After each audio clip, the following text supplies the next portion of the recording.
नमस्कार। द्रव्य गुणम में मैं डॉक्टर विधि बापना आपका एक बार फिर स्वागत करती हूँ। जैसा कि आप सभी जानते हैं, जब से लॉकडाउन शुरू हुआ है कोरोना वायरस महामारी के बीच, तब से हम द्रव्य गुणम पेज पे रोज़ 2 बजे एक लाइव शो करते हैं।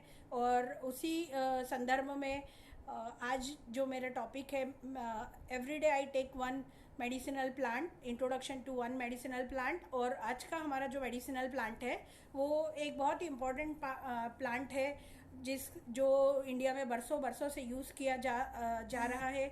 जी हाँ, आज हम बात कर रहे हैं नींब के बारे में। तो आज हम बात करेंगे नींब की।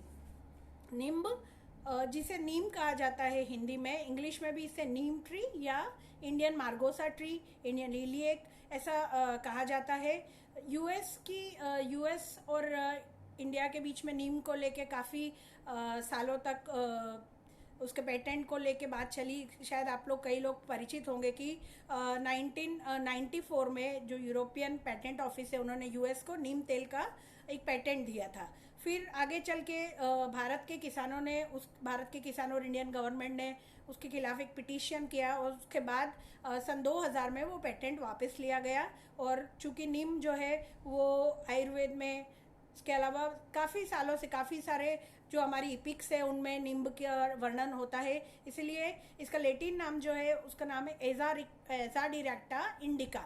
इंडिका का मीनिंग ही है it is originally from India. ये जो वर्ड है इंडिका, ये इसकी ओरिजिन इंडिकेट करता है, मतलब ये इंडियन ओरिजिन का है। मेरा इंटरेस्ट का सब्जेक्ट है how to make the Latin names easy. कई बार जो हमारे बीएमएस के यूजी के स्टूडेंट्स होते हैं तो उनको साइंटिफिक नेम याद करने में बहुत प्रॉब्लम होती है।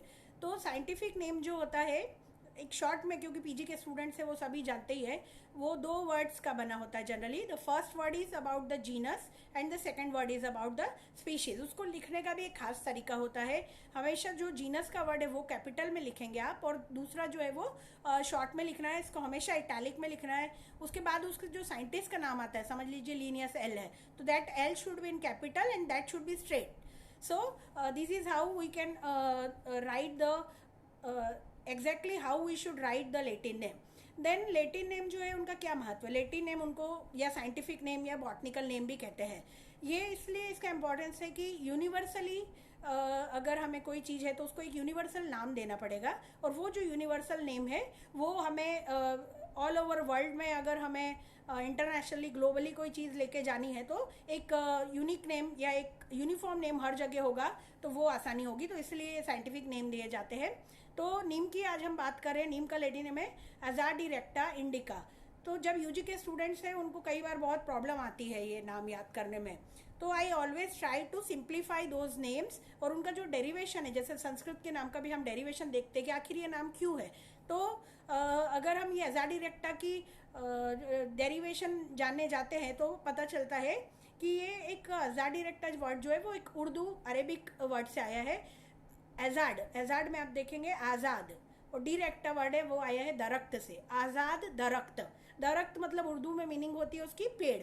आज़ाद मतलब it is a noble tree, या हर जगह पाया जाता है। तो अब इसकी डेरिवेशन देखिए, एजाडिरेक्टा इंडिका, मतलब एजाड मीन्स आज़ाद कम्स फ्रॉम आज़ाद दरख्त, आज़ाद दरख्त है, और इंडिका मतलब it is of Indian origin. तो आई होप कि अभी स्टूडेंट्स को इसको याद रखने में हमेशा इजी रहेगा। एजाडिरेक्टा इंडिका, इसकी फैमिली मेलिएसी होती है। मेलिएसी फैमिली में नींब का वैरायटीज़ और भी आती है। महानींब जिसको कहा गया है, बकाया नींब कहते हैं, वो भी एक वैरायटी है इसकी। लेकिन जनरली जो ज़्यादा यूज़ होता है, जो ज़्यादा मिलता है, वो है एजाडिरेक्टा इंडिका। तो इसका हिंदी नाम नीम है, गुजराती में इसे लिमड़ो कहा जाता है। अगर हम इसके पर्यायों की बात करें, संस्कृत में जो पर्याय दिए गए हैं, इसका नाम जो है निम्ब है। निम्बति सिंचयति इति निम्बन, मतलब स्वास्थ्य की रक्षा करता है, इसीलिए इसे निम्ब कहा गया है। इसका सिनोनिम दिया गया है पीचू मर्द। It's one of the synonyms is Picchu मर्द। पीचू जो है वो कुष्ठ का सिनोनिम है, और चूंकि ये बहुत अच्छा कुष्ठर है, कुष्ठ मतलब स्किन डिसीज का नाश करता है, इसीलिए इसका नाम है पीचू मर्द या पीचू मंद। इसके अलावा एक सिनोनिम है अरिष्ट, मतलब दोषों को या रोगों को नष्ट करता है, इसलिए अरिष्ट। एक इसका सिनोनिम है हिंगू निर्यास। हिंगू निर्यास मतलब इसके अंदर से एक निर्यास निकलता है जो कि हींग की जैसी जिसकी स्मेल रहती है, इसलिए उसका जो पर्याय है वो है हिंगू निर्यास। तिक्तक, कड़वा रस जो होता है, बीटर टेस्ट जो होता है, उसको आयुर्वेद में तिक्त रस कहा जाता है। और नीम हम सभी जानते हैं कि नीम कड़वा होता है। नीम इतना कड़वा होता है कि इसके ऊपर कई मुहावरे भी बने हैं। एक मुहावरा है, एक तो करेला ऊपर से नीम चढ़ा, मीन्स करेला भी कड़वा होता है और अगर नीम उस पर चढ़ा दिया जाए तो इस तरह से नीम की कड़वाहट जो है वो फेमस है। और इस बीटर टेस्ट की वजह से ही वो बहुत सारे औषधीय कर्म करता है। तो तिक्तक इसका एक पर्याय है। इसके अलावा चूंकि ये तिक्त होने के बाद भी इसकी जो मेडिसिनल प्रॉपर्टीज़ है वो बहुत अच्छी है, इसलिए इसको सर्वत्रोभद्र या सुभद्र, पारिभद्र, ये सब इसके सिनोनिम्स दिए गए हैं। तो इस प्रकार से आयुर्वेद में सिनोनिम्स से उसके गुण कर्मों का, उसके स्ट्रक्चर का इंडिकेशन करने की कोशिश की जाती है। इसका इंग्लिश नेम मार्गोसा ट्री है या इंडियन लिलिएक या नीम ट्री भी कई बार इसे कहा जाता है। इंग्लिश में भी इसे नीम ट्री के नाम से ही फेमस है। यूएस में इसको इतना इम्पोर्टेंट वहाँ पे भी माना जाता है, वहाँ के प्रोडक्ट्स में कई बार यूज़ करते हैं। तो इसको एक पेपर पब्लिश हुआ, उसमें लिखा गया neem it is a tree of solving global problems, मतलब ग्लोबल प्रॉब्लम्स। अभी जब हम आगे बात करेंगे तो देखेंगे कि नीम न सिर्फ मेडिसिनल प्रॉपर्टी रखता है, बल्कि जैसे हम हर बार अपने सेशन में बात करते हैं कि इसकी इन्वायरमेंटल वैल्यू क्या है, तो नीम जो है वो उसकी इन्वायरमेंटल वैल्यू भी बहुत ज़्यादा है। उसका जो नीम ऑयल है उसका एज ए फर्टिलाइज़र वगैरह भी एग्रीकल्चर में यूज़ होता है। इसीलिए नीम को कहा गया, उन्होंने कहा है कि it is a tree of solving global problems. अभी हम बात करें आयुर्वेद में इसका वर्णन लगभग 5000 साल पुराना जो समय है वहाँ से इसका चरक संहिता में, सुश्रुत में, सब में वर्णन मिलता है। तो चरक में इसको कहा गया है कंडुग्न महाकषाय में, और तिक्त स्कंद में वहाँ स्कंद बनाए गए रस के हिसाब से। तो तिक्त स्कंद मतलब कड़वा रस का जो ग्रुप है उसमें इसको लिया गया है। सुश्रुत ने आरकवदादि, गुड़ुच्य आदि वर्गों में इसको वर्णन किया है। हैबिटेट, इसके उत्पत्ति स्थान की बात करूँ मैं तो इसका उत्पत्ति स्थान जो है इंडिया है। इसके लैटिन नाम में भी वो इंगित होता है azadirachta indica, it is of Indian origin. 5000 सालों से डॉक्यूमेंटेड है ये चरक संहिता वगैरह में। तो its origin is in India. और इसके अलावा अभी कई देशों में खेती की जाती है, पाकिस्तान में, इवन ऑस्ट्रेलिया में इसको खेती की जाती है, और कई बार ऑस्ट्रेलिया में बाद में इसको एक वीड भी कहा गया है। अभी जब मैं ओरिजिन की बात करती हूँ तो मैं यहाँ पे एक चीज़ और भी बताना चाहती हूँ जो कई बार मैं सोचती हूँ कि जब ये चरक संहिता वगैरह लिखी गई थी तब जो भारत था वो अखंड भारत था, मतलब तब पाकिस्तान, बांग्लादेश, ये सब भारत के ही पार्ट थे। तो ओरिजिन भारत में है, मतलब कि इन देशों में भी ओरिजिन है। तो इंडिका मतलब कि भारत में वो होता है, और भारत के बाकी ये जो अब सब पार्ट्स बन गए हैं उनमें भी कई सारे पेड़ हमको देखने को मिलते हैं। ट्री, इसके हैबिट की बात करें, एक्सटर्नल मॉर्फोलॉजी, ये एक बड़ा ट्री होता है जो कि 40 से 50 फीट लंबा होता है, और उसकी ब्रांचेस जो होती है वो कई बार बहुत फैली हुई होती है, और छाया देने के लिए भी इसका प्रयोग किया जाता है। इसकी बार्क जो होती है बाहर से ग्रेइश होती है, रफ होती है हाथ लगाने पे एकदम, और ग्रेइश कलर की होती है, मोटी होती है थोड़ी। इसकी लीव्स की अगर हम बात करें तो ये अगर आप देखेंगे तो ये एक कंपाउंड लीफ होती है। ये जो लीफ है, ये एक ब्रांच है, दिस इज द लीफ। ये पूरी जो है इसको हम एक लीफ कहेंगे। तो इसकी लीफ जो है वो 15 से 20 सेंटीमीटर लंबी होती है। आप देख सकते हैं इसकी लीव्स जो है वो अल्टरनेट है। ये लीव्स है पूरी, यहाँ पे स्टिप्यूल है इसलिए ये पूरी लीफ एक कही जाएगी। ये कंपाउंड लीफ है, और इसके जो ये लीफलेट्स है, लीफलेट्स भी ऑलमोस्ट सब अपोजिट होते हैं और सेरेटेड होते हैं। लीफलेट्स जो होते हैं एक एक वो 4 से 5 सेंटीमीटर जितने लंबे होते हैं, सेरेटेड होते हैं, एकदम ब्राइट ग्रीन कलर के होते हैं, ग्लेब्रस होते हैं। इसकी लीव्स जो होती है वो बहुत सॉफ्ट होती है। और इसको अगर हम बात करें इसके बार्क की, तो इसकी बार्क जो होती है वो बाहर से ग्रेइश कलर की होती है, और अंदर से इट इज़ लाइक इसको हम कह सकते हैं लाइट ब्राउनिश कलर की होती है। और नीम की एक खास बात है कि जब भी नीम के त्वचा की यूज़ की हम बात करते हैं तो जनरली इसका अंतः त्वक का बात करते हैं, क्योंकि जो इसके अल्कलॉइड्स है बाहर टेनिन्स ज़्यादा होते हैं बार्क में, और अंतः त्वचा जो होती है, तो जो अल्कलॉइड्स है, मेन तिक्त कंपोनेंट्स जो है, जो अल्कलॉइड्स है वो अंदर की त्वचा में होता है, इसलिए नींब का जनरली अंतः त्वक यूज़ की जाती है। तो इसके फ्लावर्स जो होते हैं वो एक्सिलरी पेनिकल में लगते हैं, और वो जो पेनिकल है वो लंबा होता है काफ़ी, 20 सेंटीमीटर जितना भी हो सकता है, और एक एक पेनिकल में 250 से 300 जैसे जो है फ्लावर्स मिलते हैं। इसके फ्रूट्स, जिनको निम्बोली भी कहा जाता है, वो जो है ओवल शेप की होती है, लगभग 1 से 2 सेंटीमीटर जितनी होती है। जब वो कच्ची होती है तो हरी होती है और पकने पे पीले कलर की होती है। बाहर का जो बार्क है वो पतला होता है, अंदर का पल्प जो होता है वो थोड़ा जूसी होता है और बहुत कड़वा होता है, बीटर टेस्ट होता है। बीज होता है एक, और कई बार उसके अंदर 2 कॉटलीडॉन भी निकलते हैं। इसका बीज भी बहुत कड़वा होता है और बीज में से जो है एक तेल निकाला जाता है। तो इस प्रकार से इसकी मॉर्फोलॉजी है। इसके यूजफुल पार्ट की मैं बात करूं तो निम्ब जो होता है, निम्ब के यूजफुल पार्ट भी लगभग इसका हर भाग का प्रयोग किया जाता है। तो निम्ब जो है उसका बार्क भी प्रयोग करते हैं, उसकी रूट की बार्क भी प्रयोग करते हैं, नीम का तेल प्रयोग करते हैं जो बीज में से निकलता है, नीम के लीव्स यूज़ कर सकते हैं आप, नीम का फूल भी यूज़ किए जाते हैं, इसके फल भी यूज़ किए जाते हैं, उसके बीज भी यूज़ किए जाते हैं। तो इस प्रकार से नीम को कई बार नीम पंचांग चूर्ण भी मिलता है, जिसमें सारे भागों को मिला के चूर्ण बनाया जाता है। तो नीम के ये सब यूजफुल पार्ट है। अगर हम उसके प्रॉपर्टीज़ की बात करें तो लघु होता है, रस में तिक्त, फॉलोड बाय कषाय होता है, इसका विपाक कटु होता है और वीर्य शीत होता है। ये ध्यान देने वाली बात है। नींबू जो होता है वो ठंडा होता है, इसलिए कई सारे दाह वगैरह में भी ज्वर में इसका प्रयोग किया जाता है। तो नींब का जो वीर्य है वो शीत है, जबकि नींब तेल का वीर्य जो है वो आचार्यों ने उष्ण बोला है।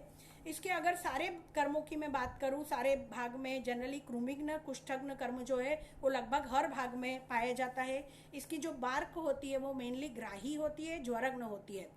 कई सारे जो हमारे पुराने वैद्य है या मेरे टीचर्स जो थे उनसे भी जिनके अनुभूत प्रयोग मैंने सुने, उसमें वो लोग बताते कि जो ज्वर किसी भी चीज़ से ठीक नहीं हो रहा हो वो नींब के छाल के क्वाथ से ठीक होता है, मतलब नींब त्वक क्वाथ से। तो नींब त्वक क्वाथ जो है वो ज्वर में बहुत ही उपयोगी होता है। उसकी एंटीपायरेटिक एक्टिविटीज़ जो है वो भी प्रूव हो चुकी है।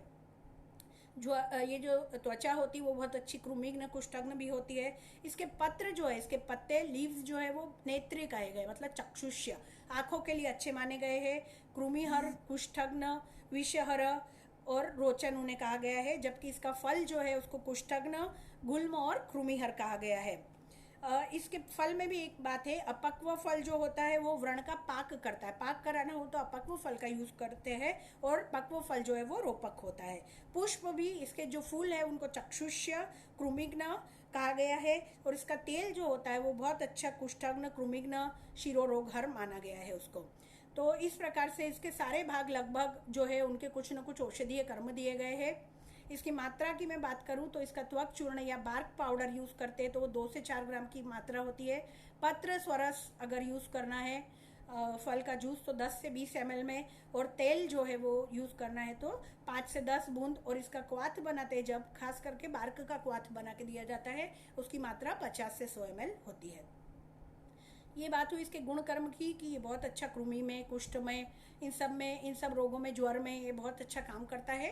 Now how to use it, therapeutic use या आमयिक प्रयोग इसके कैसे करने हैं। तो व्रण जो होते हैं, कोई भी वुंड में, जब वुंड में इसको यूज करना हो तो इसके पत्र का कल्क बना के, मतलब एक पेस्ट जैसा बना के लेप किया जाता है। वैसे ही फोड़े फुंसी जब हो रहे हो तो उनके ऊपर भी पत्र का, मतलब लीव्स को पीस के एक पेस्ट जैसा बना लिया जाता है और उसका यूज करते हैं। कंडू में, मतलब खुजली चलती हो अगर, कंडू इचिंग, ये गर्मी का सीजन आ रहा है, इसमें बहुत ज़्यादा ये प्रॉब्लम होती है पसीने की वजह से। तो ये जो लीव्स होती है इसकी, इन लीव्स को ऐसे जो है पानी में डाल दिया जाता है। रात को पानी में डाल देंगे इनको, और सुबह उठ के पत्तियां बाहर निकाल देंगे। डालने से पहले इनको धो जरूर लेना है, क्योंकि आजकल बहुत सारा पॉल्यूशन होता है और लीव्स जो होती है कई बार पॉल्यूशन को एब्जॉर्ब करने की उनमें क्षमता होती है, धूल मिट्टी भी होती है, तो इसीलिए पहले धो ले, फिर जिस पानी से नहाना है उस पानी में इसको डाल दे। उसके बाद दूसरे दिन पत्तियां निकाल दे, और उस पानी से नहाने से कंडू में, बच्चों में भी ये बहुत अच्छा फायदा करता है इस पानी से नहलाने में। ठंड के मौसम में गर्म पानी में पत्तियों को उबाल ले और फिर उस पानी से नहाने से जो खुजली का प्रॉब्लम है, कंडू, इवन कुष्ठ के रोगी है जिनको स्किन डिसीज बार बार होती है, उन लोगों को भी ये नीम का पानी नहाने में उपयोग करना चाहिए। नाड़ी व्रण, फिस्टुलर जो अगर वुंड हो जाते हैं तो इनमें इसके तेल की वर्ती बना के, वर्ती बनती है एक आयुर्वेद में, वो वर्ती बना के वो वहाँ पर रखनी चाहिए। आमवात जो जॉइंट पेन है उसमें इसके तेल से मालिश करते हैं। इसको अच्छा क्रूमिंग कहा गया है। तो सर में जब लाइस जू या लीक हो जाती है तो इसके बीज को पीस कर लगाया जाता है या इसके तेल को भी लगाया जाता है और फिर थोड़ी देर बाद रख के और धो दिया जाता है। एंटी लाइस शैम्पू भी जो भी आते हैं उनमें भी कई बार देखेंगे आप नींबू तेल का उसमें भी प्रयोग किया जाता है। खालित्य पालित्य में इसका एक बहुत अच्छा प्रयोग बताया गया है।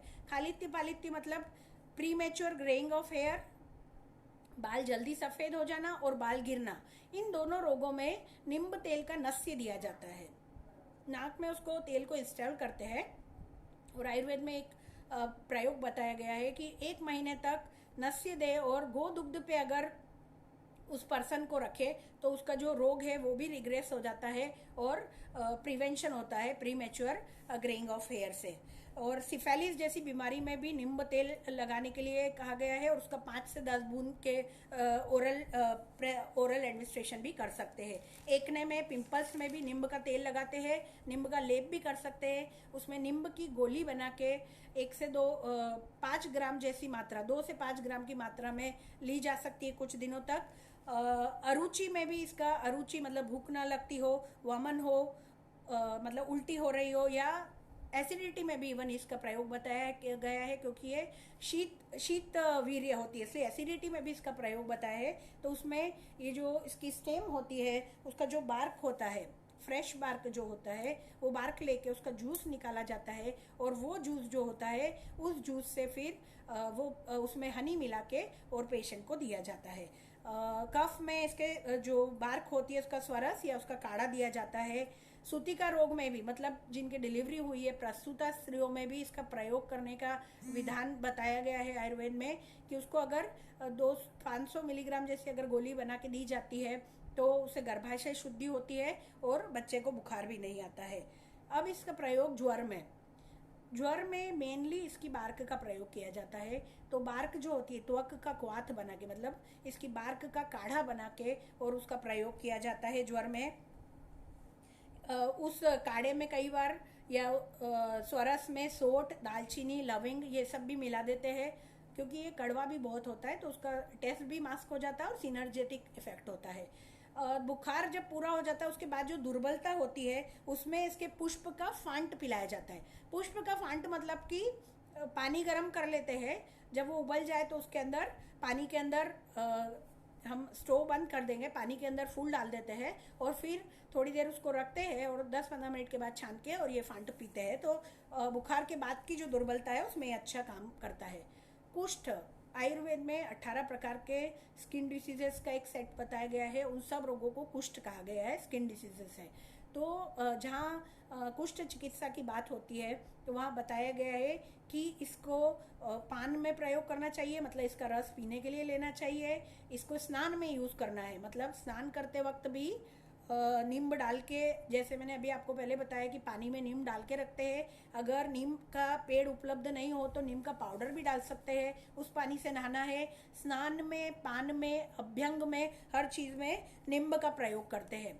नीम का इंडिया में एक और ख़ास प्रयोग देखा जाता है, नीम की दातून यूज़ की जाती है। गाँव में आज भी बहुत सारे लोग नीम की दातून यूज़ करते हैं। नीम की दातून दांतों को बहुत मजबूत बनाती है। इसके अलावा जब एक्सपेरिमेंट किए गए तो ये पाया गया कि जो बैक्टीरियल ग्रोथ होती है ओरल कैविटी में वो नीम के दातून करने से कम होती है। इसका स्त्री रोगों में भी प्रयोग किया जाता है। श्वेत प्रदर में इसकी बार्क और बबूल का जो पेड़ होता है उसकी बार्क, उन दोनों को मिला के काढ़ा बनाया जाता है और वो दिया जाता है।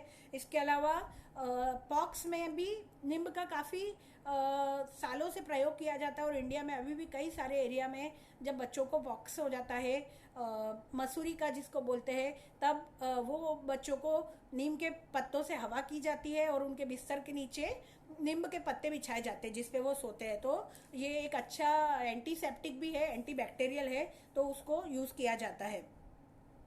इसके अलावा अर्श में भी इसको यूज़ करते हैं। पाइल्स में इसके बीज का चूर्ण गुड़ से दिया जाता है और इसके पत्तियों का क्वाथ भी कई बार दिया जाता है और उसके पत्तियों के क्वाथ से सीड्स बात भी की जाती है, मतलब पेशेंट को पत्तियों को उबाल लेंगे पानी में, उसके बाद एक टब में उसको डाल के पेशेंट को उसमें बैठाते हैं, उससे उसको दर्द में भी आराम मिलता है और एक अच्छे एंटीसेप्टिक की तरह भी वो काम करता है। तो इस तरह जो नींब है वो ज्वर में, कुष्ठ में, कई सारे रोगों में, आयुर्वेद में कंडू में इसको बताया गया है। तो इन सारे रोगों में नींब का प्रयोग करते हैं। लेकिन नींब का तेल जब भी प्रयोग करें तो आई विल ऑलवेज रिकमेंड कि it should be used under the guidance of a physician. So नींब के तेल को फिजिशियन के एडवाइस और गाइडेंस में यूज़ करना चाहिए। अगर लगभग नींब जो है वो आयुर्वेद के 700 से भी ज़्यादा फॉर्मुलेशंस में डलता है। निम्बादि चूर्ण, निम्बारिष्ट, पंचतिक्त घृत, पंचतिक्त गुगलू, बहुत सारी चीज़ें बनती पंचतिक्त की, तो उसमें ये डलता है। पंचनिम्ब चूर्ण आता है। तो इस तरह से ये सारे प्रयोग है आयुर्वेद में नींब के केमिकल कंपोजिशन की मैं बात करूँ तो नींब एक ऐसा प्लांट होता है जिसमें जो सल्फर कंटेनिंग होता है। जो हमारे पीजी के बच्चे हैं और यूजी के बच्चे, तो पीजी में कई बार क्वेश्चन आपको पूछा जाता है कि कोई 3 प्लांट्स बताइए जिनमें सल्फर हो, तो नींब उनमें से एक है। तो नींब जो है उसमें सल्फर कंटेनिंग होता है। इसके अंदर मार्गोसिन, निम्बोलिनिन, निम्बिन, निम्बिडीन, ऐसे कई सारे केमिकल कॉन्स्टिट्यूएंट्स होते हैं। लिमोनाइड्स होते हैं, बहुत सारे अल्कलॉइड्स होते हैं। इसके बाग में टेनिन्स भी होते हैं। सीड्स में अजाडिरेक्टिन भी होता है। इस प्रकार से अजाडिरेक्टिन नाम का एक पदार्थ भी इसकी बार्क में और सीड्स में पाया जाता है। लीव्स में भी निम्बिडिन और ये सब मिलते हैं। एस्कॉर्बिक एसिड और अमीनो एसिड्स भी होते हैं लीफ में। इसकी फ्रेश लीव्स जो होती है, एक आयुर्वेद में और इंडिया में एक चैत्रकल्प किया जाता है। चैत्रकल्प में होता है कि चैत्र का जो मास होता है, जो अभी अभी गया, गुड़ी पड़वा से जो शुरू होता है, तो चैत्र में हर रोज सुबह इसका कल्क या फिर इसका स्वरस 10 से 20 ml की मात्रा में, मतलब नीम की पत्ती, जो फ्रेश पत्तियां आती है वो फूल के साथ ले ली जाती है और उनको पीस के उसकी चटनी बनाई जाती है या फिर उसका जूस जैसा बनाते हैं। उसमें गुड़ डाल के भी यूज़ करते हैं कई बार, क्योंकि टेस्ट बहुत ही बिटर होता है। तो वो जो है रोज सुबह लगभग चैत्र मास पूरा पी जा सकती है, नहीं तो कम से कम नवरात्रि में पीने से ज्वर का प्रिवेंशन होता है और स्वास्थ्य बना रहता है। तो ये एक चैत्रकल्प बताया गया है। अब अगर मैं इसकी बात करूं कि इसके फार्मेकोलॉजिकल एक्शंस क्या है, neem is a very very important plant of India, जिसका कि बहुत सारे इसके थेरापेटिक यूजेस है और वैसे ही इसकी फार्मेकोलॉजिकल स्टडीज़ भी बहुत सारी हुई है। तो इसको एक अच्छा एंटी माइक्रोबियल पाया गया है। खास करके जैसे मैंने आपको बताया कि जो मुंह में होने वाले बैक्टीरियाज है, ओरल कैविटी में होने वाले बैक्टीरियाज है, उनकी ग्रोथ को ये बहुत कम करता है। इसके अलावा इसको कई सारे जो बैक्टीरियाज है उनके खिलाफ अच्छा पाया गया है। ये एक अच्छा एंटी मलेरियल भी है। जैसे मैंने बोला कि कई बार विषम ज्वर में भी आयुर्वेद में इसके क्वाथ का प्रयोग बताया गया है। और लीफ और स्टेम बार्क को बहुत अच्छा पाया गया। पैरासाइट में इसका प्लाज्मोडियम की कई वैरायटीज़ में इसको टेस्ट करके देखा गया, उसके इनकरेजिंग रिजल्ट मिले हैं। नीम एक अच्छा एंटीवायरल भी है, जिसको हर्पीस सिम्प्लेक्स वायरस में इफेक्टिव पाया गया है और कॉक्स में भी इसको इफेक्टिव पाया गया है। इसकी एंटी फंगल प्रॉपर्टीज़ भी पाई गई है, इसीलिए इसका एग्रीकल्चर में भी बहुत यूज़ किया जाता है। इसकी एंटी कैंसर प्रॉपर्टीज़ भी कही गई है। नींब में से नींब का जब मैंने मॉर्फोलॉजी बताई, 2 चीज़ें और भी होती है। नींब में से एक उसके स्टेम पे कट लगाने के बाद गोंद मिलता है, तो नींब का गोंद भी जो है वो भी उपयोगी होता है। और एक नींब नीरा होता है। नींब नीरा जो होता है वो स्पॉन्टेनियसली अपने आप निकलने वाला एक जूस होता है जो कि स्वीट टेस्ट का होता है और वो कई बार एक कूलेंट की तरह प्रयोग किया जाता है। तो नींब की अच्छी एंटी कैंसर एक्टिविटीज पाई गई है। खास करके कोरियो कार्सिनोमा में इसको इफेक्टिव पाया गया है। इसके अलावा नींब को एंटी इन्फ्लामेटरी, वुंड हीलिंग की प्रॉपर्टी, नींब को भी अच्छा एंटीऑक्सीडेंट पाया गया है। खास करके इसके लीफ और बार्क एक्सट्रैक्ट को जो है एंटीऑक्सीडेंट एक्टिविटीज पाई गई है। इसको एक अच्छा, जैसे मैंने बताया कि एंटी अल्सर, इसको अम्ल पित्त में भी प्रयोग किया जाता है, तो ये एक अच्छा एंटी अल्सर पाया गया है। इसमें ह्यूमन ट्रायल में जब इसको एक्सपेरिमेंट किया गया तो इसके बार्क का एक्सट्रैक्ट जब दिया गया तो 10 दिन के अंदर देखा गया कि जो एसिड सिक्रीशन है वो कम हो जाता है। और 10 वीक तक जब उसका प्रयोग किया गया तो जो अल्सर्स थे वो हील हो चुके थे। तो इस प्रकार से इसकी एंटी अल्सर इसके रूट बार्क को और इसके एक्सट्रैक्ट को एंटी डायबिटिक भी पाया गया है।